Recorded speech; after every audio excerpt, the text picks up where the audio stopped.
Game 4 of the 1908 World Series between the returning champion Chicago Cubs and the Detroit Tigers. The fourth game has the series moving back to Detroit's Bennett Park and features Mordecai Three Finger Brown and Ed Summers on the mound for the day. The Cubs put runs on the board in the third inning. With 2 outs, Frank Schulte walked and then stole second base. Frank Chance took a base on balls to put a second runner on, and then Harry Steinfeld delivered with a single to left field to score Schulte and move Chance to second.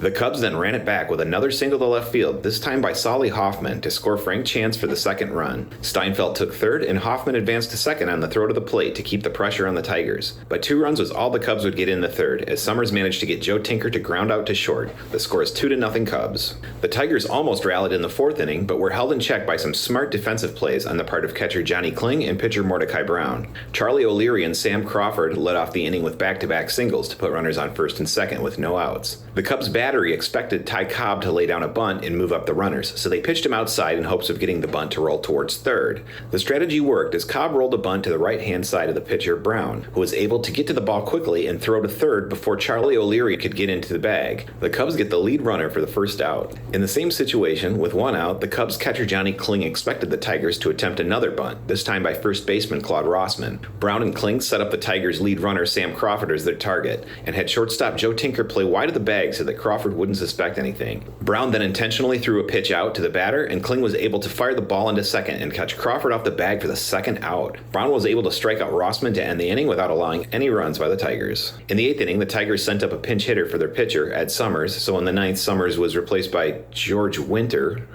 Winter coaxed the first 2 batters to pop out on the infield for 2 quick outs. Johnny Evers hit a short fly ball to right field that dropped in for a single and then stole second base. Frank Schulte drew a walk to put a second runner on, and then Frank Chance lofted a fly ball to right field, which should have been the end of the game. But Ty Cobb made an error on the play, which allowed Evers to score an unearned run and send Schulte to third. Frank Schulte was caught trying to steal home base to end the game with a score of 3-0 Cubs. A 4-hit shutout for Mordecai Brown here in Game 3 with 4 strikeouts and no walks to put the Cubs ahead in the series 3-1.